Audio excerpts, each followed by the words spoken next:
ejemplo de las patologías que vimos en clase dirigido a fármacos para ayudarles para su examen final.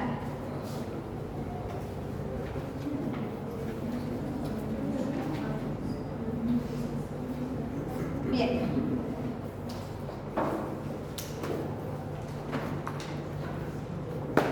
Recordatorio del diagrama de Wiggers. ¿Por qué? Porque lo necesitamos de base para poder entender toda la fisiopatología de las enfermedades. En tanto lado izquierdo como lado derecho, el diagrama de Wiggers se aplica igual, solo que con distintas presiones, pero casi manejando los mismos volúmenes. Para práctica, hablamos solamente del lado izquierdo. Todo el flujo de sangre que le llega a aurícula izquierda, proveniente de las venas pulmonares, la literatura nos dice que de forma pasiva, por diferencia de presiones, pasa un 60 a 70%. En el diagrama de Wiggers, eso es la fase de llenado rápido o pasivo. Pasivo, ¿por qué? Porque no hay ningún fenómeno mecánico que lo esté produciendo. Después de esta fase de llenado pasivo, se produce una diástasis. Estas son las curvas de presión y esta es la curva de volumen. Esta fase de diástasis es una fase importante para que las aurículas terminen de despolarizarse y puedan contraerse, ¿ya? Entonces, en presión no hay ningún cambio. En volumen, estábamos con una base de 70 ml aproximadamente y luego de la fase de llenado rápido sube a 80-90. En la diástasis no pasa nada y luego de que se produce la contracción auricular se manda otro 30 a 40% extra y nosotros tenemos la tercera fase, contracción auricular. La presión sube un poco y el volumen un poco más. En este punto estamos con el volumen de fin de diástole. Volumen de fin de diástole que teóricamente aproximadamente en un adulto promedio de unos 70 y 70 kilos puede llegar a ser 120 ml de sangre. Entonces, en volumen, acá estamos con 120 ml de sangre. ¿Listo? Luego de que estamos con un volumen completo total, el ventrículo izquierdo tiene que prepararse para la contracción. Entonces va apretando, apretando, apretando hasta que sube, sube, sube, sube y rompe la resistencia de la válvula aórtica, ¿no? Esta es la fase de contracción isovolumétrica. ¿Por qué? Porque las presiones están subiendo, pero no así el volumen. El volumen se mantiene. Sube, sube, sube la presión hasta 100, 120 milímetros de mercurio, se abre la válvula aórtica y tengo el periodo eyectivo, la eyección.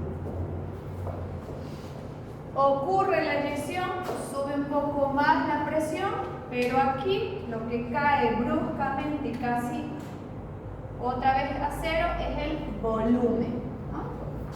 Cae el volumen y estamos con volumen de fin de sístole, que aproximadamente 70 ml. Este volumen de fin de sístole, recuerden que las cavidades cardíacas nunca se vacían por completo, siempre queda un remanente de sangre. Luego del volumen de fin de sístole, luego de la contracción, de la eyección, este ventrículo izquierdo tiene que relajarse para que las válvulas se abran y empezar nuevamente el circuito. Esta es la fase de relajación isovolumétrica. Iso es igual, volumen igual. El volumen se mantiene, pero lo que cae son las presiones. hasta que se abre la válvula mitral. Y cuando hay la apertura de la válvula mitral, empezamos el ciclo nuevamente. ¿De acuerdo? Dentro de la fisiopatología de todas las enfermedades, alguno de estos puntos o momentos o tiempos está alterado. Por eso el diagrama de Wigner es tan importante. Si tengo extrasístoles, tal vez no voy a tener contracción, no voy a tener fase eyectiva o no voy a tener la contracción auricular. Si es una extrasístole supraventricular, no hay contracción auricular. Si es una extrasístole ventricular no efectiva, no hay eyección. Si tengo un aumento de volumen si el paciente está hipertenso, si el paciente está hipertenso, 180, 190, 200, esta fase de contracción isovolumétrica tiene que subir mucho más para poder romper la resistencia de esa aorta. Entonces, todas las enfermedades van a alterarme alguno de estos puntos en el diagrama de Wigner. Por eso es tan importante. Empecemos con hipertensión arterial. Los dos componentes que me van a dar la presión arterial son el gasto cardíaco y la resistencia vascular periférica. Entonces, presión arterial igual gasto cardíaco por resistencia vascular periférica. La resistencia vascular periférica va a estar influenciada por el eje renina-angiotensina-aldosterona, el sistema nervioso simpático. El gasto cardíaco va a estar influenciado por el sistema nervioso simpático, eje renina-angiotensina-aldosterona, bulimia, la hiperinsulinemia. Todos estos son puntos o dianas terapéuticas para los fármacos que yo voy a utilizar en hipertensión arterial. Y ECA, ARA2, son los de primera elección en pacientes jóvenes, menores de 55 años o pacientes renales, sin insuficiencia renal crónica, con riesgo de patología renal. Los bloqueantes de los canales de calcio son la primera elección en pacientes afrodescendientes de raza negra o en pacientes mayores de 55 años o con hipertensión arterial sistólica aislada. ¿Ya? Estos siempre son los primeros pilares. Coadyuvando a esto tenemos los diuréticos. Dentro de los diuréticos vamos a preferir la hidroclorotiazida casi siempre, porque es un diurético de vida media acción más larga. No así tanto los diuréticos de ASA, salvo que sean emergencias hipertensivas y a veces ni ahí, porque hay otras opciones. No se prefieren mucho los diuréticos de ASA porque su efecto es rápido, son potentes, sí, pero no tienen un efecto sostenido. Duran 4 a 6 horas y luego el paciente puede recuperar la boleia. Se prefieren diuréticos tiazídicos por su vida de acción media más larga. Coadyuvando a esto, tengo antagonistas del receptor de mineralocorticoides. ¿Cuáles son? Espironolactona y eplerenona. ¿Por qué? En hipertensión arterial puede estar alterado el eje renina-angiotensina-aldosterona. La aldosterona fue uno de sus trabajos de investigación para puntos extra por todos los efectos deleterios. Aumenta volumen, la aldosterona. Aumenta la resistencia vascular periférica por estimulación del eje renina-angiotensina, la aldosterona. Produce hipertrofia, produce activación de sustancias proinflamatorias, produce vasoconstricción. Todos esos efectos puedo ayudar al paciente con un antagonista del receptor de mineralocorticoides. Solamente, pero cuando es un hipertenso de difícil control. ¿Qué quiere decir? Que yo lo tengo con ARA2 a dosis alta, bloqueante cálcico, diurético y betabloqueante, y a pesar de eso no controla la presión. A ese sí la puedo dejar con una espironolactona. ¿Ya? Dentro de los betabloqueantes voy a preferir siempre aquellos que tengan acción alfa, no solamente bloqueante central o se me fue la palabra. Cardioselectivo, no solamente cardioselectivo, sino que tenga este efecto alfa vasodilatador periférico. ¿Cuáles son de preferencia? El carvedilol y el nebivolol. Dentro de los beta bloqueantes que tenemos para situaciones especiales está el propanolol en el caso de hipertensión arterial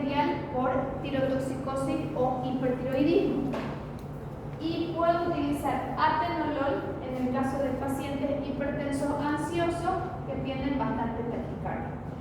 Atenolol y bisoprolol son mucho más cardioselectivos que el resto de los beta-bloqueantes. Los otros antihipertensivos, los bloqueantes alfa, como la alfa-metildopa, y los de uso endovenoso, como el labetalol, que son para situaciones especiales. Los métodos de diagnóstico para utilizar, o qué es lo que yo voy a buscar siempre en un paciente hipertenso. Acuérdense del daño a órgano blanco, siempre. Cuando ustedes tienen un paciente hipertenso correctamente diagnosticado, lo que hay que buscar primero es daño a órgano blanco. ¿Cuáles son los órganos dianos, los órganos blancos que tengo que proteger? Cerebro, riñón y corazón. ¿Ya? Todo el cuerpo se daña, por supuesto, pero los que me van a producir más deterioro en la persona van a ser cerebro, si hago una accidente cerebrovascular isquémico, corazón, si hago una cardiopatía hipertensiva, y riñones, si hago una nefropatía hipertensiva. ¿Ya? Los métodos de diagnóstico: MAPA, monitoreo ambulatorio de la presión arterial, o AMPA. Porque si su paciente les llega a consulta por primera vez 180-100, nunca antes tuvo presión alta, no se ha diagnosticado, no toma ninguna medicación, yo no sé si ese 180-100 es de hipertensión crónica o algo está haciendo que suba la presión.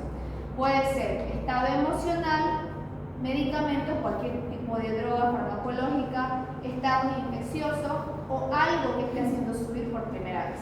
Entonces yo le sí o sí, aunque tenga 180-100, le doy algo para que le baje suave, pero le pido un monitoreo, siempre sin medicación, sí o sí.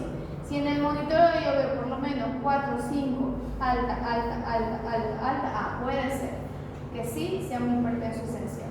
Porque hay mucho paciente hipertenso mal diagnosticado. Y cuando tenemos pacientes hipertensos mal diagnosticados, la medicación es contraproducente. Los mismos medicamentos antihipertensivos pueden producir hipertensión. Porque él está normal, le damos el medicamento y le baja la presión, su cuerpo reacciona. Tengo que subirle la presión. El cuerpo reacciona queriendo subirle porque yo la bajé mucho con el medicamento. Y este subir y bajar me produce un desbalance en estos sistemas y se descontrola. Entonces, siempre el paciente tiene que estar correctamente diagnosticado. ¿Ya? Luego, para ver daño a órgano blanco, laboratorios de sangre, electroecocardiograma.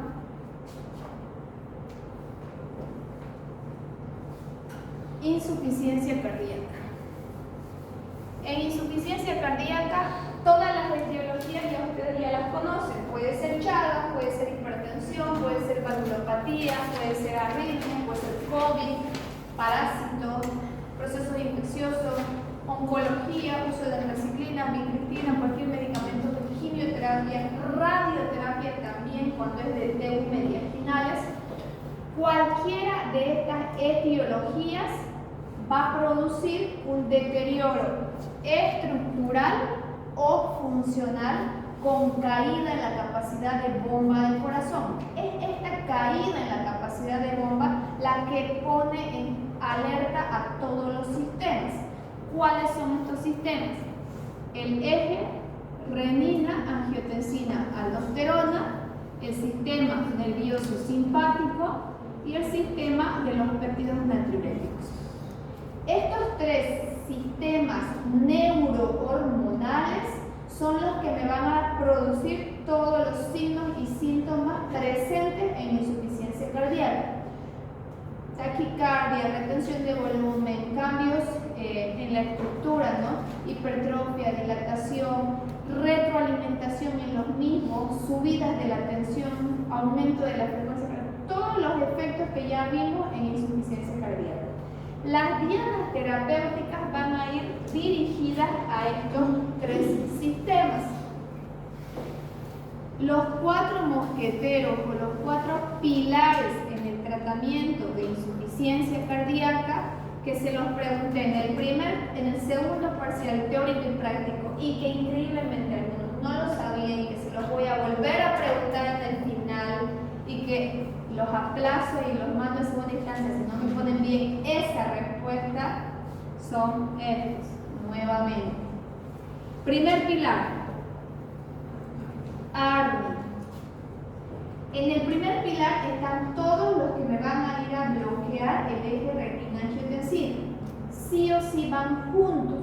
¿Por qué? Porque se da prioridad a los ARNI por el bloqueo y mayor beneficio en la mortalidad. Si yo no puedo usar ARNI, escojo IECA. Si yo no puedo usar IECA, recién escojo ARA12. Este es el primer pilar, ¿ya? ARNI, IECA o ARA12. Uno de los tres. Segundo pilar, inhibidores del SGLT2. ¿Ya? Los inhibidores del SGLT2 tienen beneficio en todo el cuerpo, no solamente a nivel cardíaco.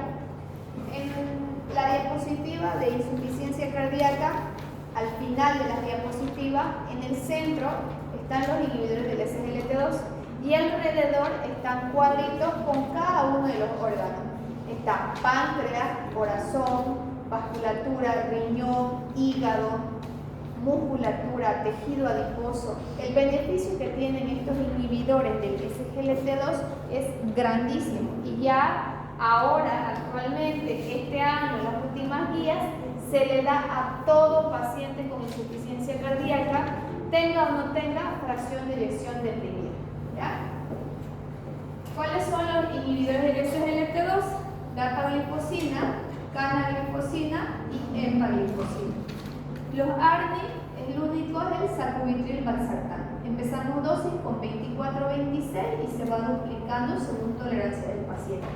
IECA, enalapril, ramipril, el IECA que ustedes tengan a la mano, ¿no? Lisinopril, nunca captopril, por favor, ya saben por qué. Vida media muy corta, pico plasmático muy malo, hace efecto rebote, baja y sube muy rápido la presión, nunca sublingual, ¿ya? Si vamos a IECA, ramipril, lisinopril o enalapril.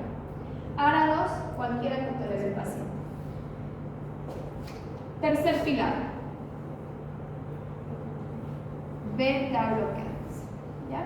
No solamente por la disminución de la frecuencia cardíaca o la disminución de la taquicardia, sino por todo el efecto a nivel de la transcripción del eje genómico o del ARN mensajero de la hipertrofia. Trabaja a nivel de la hipertrofia muscular y vascular periférica.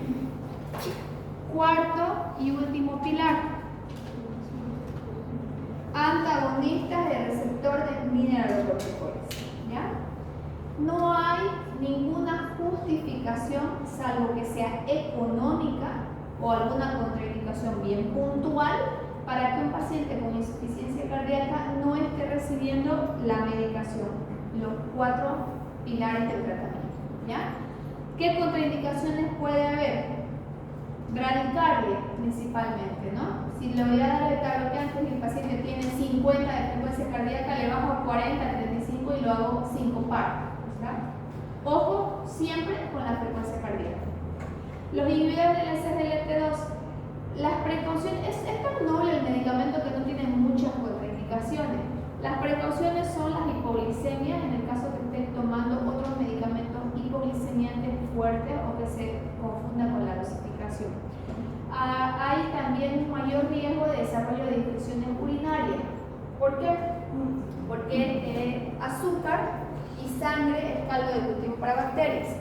Muchas de las placas Petri donde se hace en bacteriología el desarrollo de la bacteria es glucosa o sangre. Entonces, este medicamento elimina glucosa por la orina, elimina mucha glucosa por la orina, entonces me puede predisponer a infecciones urinarias. Esas serían algunas de las contraindicaciones, muy pocas. Los antagonistas del receptor de mineralocorticoides, potasio y función renal alterada. Y cuando hacen ginecomastia, principalmente los hombres, en algunas ocasiones hacen ginecomastia. Los ARNI, IECA y ARA2, igual, hiperpotasemia y función renal alterada, pero siempre se saca clearance de creatinina. Otros medicamentos que se puede usar en insuficiencia cardíaca como coadyuvantes están los diuréticos, IECA, diuréticos, dioxina o ivabradina. Y para terminar, no les voy a repasar valvulopatías, van a repasar ustedes, y tampoco bradiarritmias, ¿ya? Quiero terminar con FA, porque quiero que tengan pesadillas o cuando lleguen al internado y tengan un paciente con FA, se acuerden de mí, por favor, si no van a tener FA, ¡ay, la otra hilera! Fibrilación auricular es todo, es la otra hilera, me persigue hasta ahora. Es la arritmia más frecuente, es la que provoca el peor deterioro motor que yo puedo evitar, ¿ya? Por favor, se van a acordar.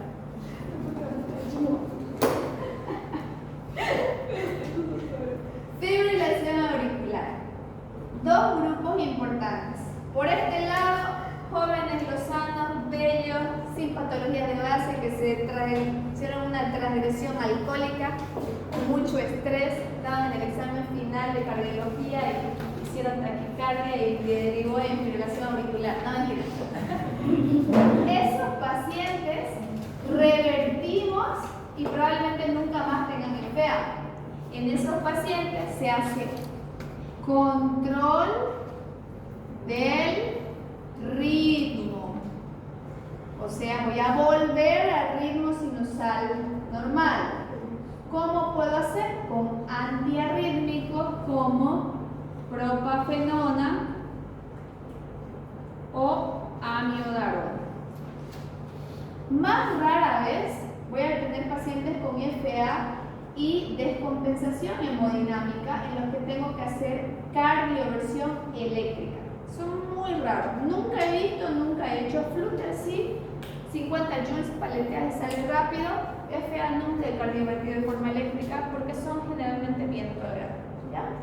El otro grupo es ese paciente con miocardiopatía dilatada, Chagas, con insuficiencia cardíaca o isquémico, un coronario crónico. Es ese paciente que yo sé que tiene unas aurículas grandes, está dilatado, no va a revertir a ritmo sinusal. Entonces, en este, ¿qué voy a hacer?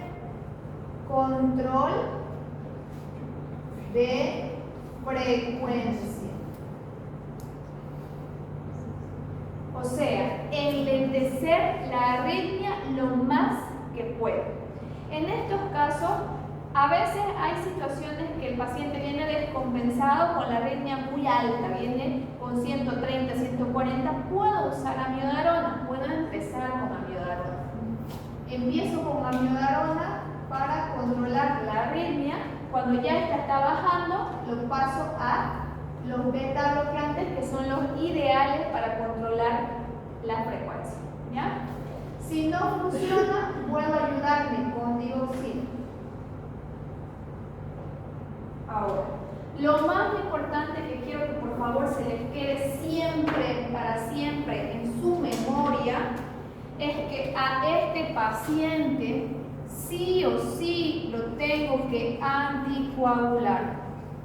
Salvo que tenga pues contraindicaciones absolutas de anticoagulación, que haya tenido un accidente cerebrovascular hemorrágico reciente, que tenga un proceso neoplásico activo, tiene un tumor, sea de mama, de útero, de páncreas, un tumor importante, de sangrado, un RIF, que tenga hemofilia, ¿no? Esas contraindicaciones bien puntuales. En todos los demás, sí o sí lo tengo que anticoagular, porque esta es cardioembólica, me produce accidente cerebrovascular isquémico y el paciente deteriora cognitivo o motor.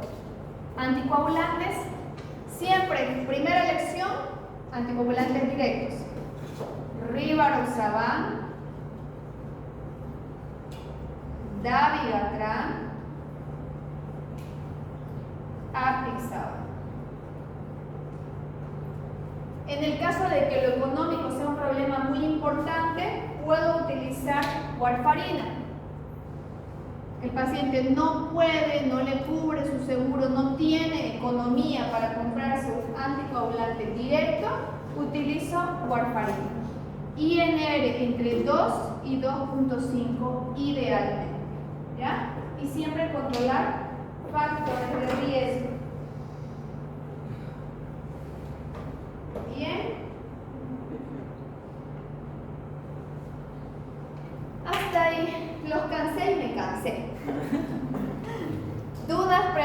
hoy es su último día, hablen o callen para siempre. Nada, excepto las preguntas del examen. Doctor, ¿qué me queda el examen? Todo. Pero las preguntas. Só umas perguntinhas. Solo una. Ya les di una. Ya les di dos ahorita. Ya les di cuáles son los pilares, ya les di lo de FA. Así que, pobre, el que no me responda bien, lo voy a hacer práctica en Navidad. Ya. Para el próximo viernes, por favor, Shirley, ¿se puede entregar el CD? Jefatura me ha pedido un CD. Voy a volver a preguntar, pero me ha pedido un CD. Los informes me tienen que entregar en físico, pero un solo CD con los 4 trabajos. ¿Hay 4 grupos o 3? 4 son, ¿no? Todo en un CD. 4 o 3. A ver. 4. Menos 4. Ya. 4 grupos. Los 4 grupos le van a pasar a Shirley y usted lo puede tomar en un día y me lo entrega el otro sábado. ¿Ya? Ahora, impreso, por favor, su informe completo. Todo lo que recolectaron. Marco teórico, su metodología de investigación, su tabla, todo lo que en relación al trabajo que hicieron. Para la exposición, máximo 10 diapositivas, ya máximo 10 a 12 dependiendo de ustedes. Primer diapositiva, aparte de la presentación, ¿no? Primer diapositiva, un marco teórico corto y bien puntual, porque no interesa mucho el marco teórico, lo que interesa es la metodología del trabajo de investigación que ustedes están realizando. Lo importante son los hallazgos, las estadísticas y por supuesto las conclusiones y recomendaciones que le generó el trabajo. Una sola persona va a exponer, pero a todas se les puede preguntar algo en relación al marco teórico o su trabajo de investigación. ¿Ya? Lastimosamente, y alégrense, no vamos a dar práctica en el hospital, examen final práctico. Vamos a darlo aquí, teórico y práctico, porque no nos queda tiempo. Y con este problema se llevaron mi equipo y no sé cuándo me lo van a devolver. No sé si el paciente, si el lunes voy a tener pacientes. Si tengo, yo les voy a avisar para que los que quieran ir puedan ir. Si no pueden, porque ya están en exámenes finales, igual se entiende, no los voy a aplazar ni les voy a restar puntos por noche. ¿Ya? Ya no es obligatorio la práctica, pero bueno, les sirve para repasar. ¿Alguna consulta o duda que tengan? Fácil al azar, la información Para el no pueden escoger ustedes una persona, pero a todos se les va a preguntar, es que todos tienen que saber del tema, ¿ya? Pero yo sé que hay algunos que tienen pánico escénico y no quieren pasar aquí al frente, y hay otros que les gusta exponer, así que lo definen ustedes, ¿ya? Nada más.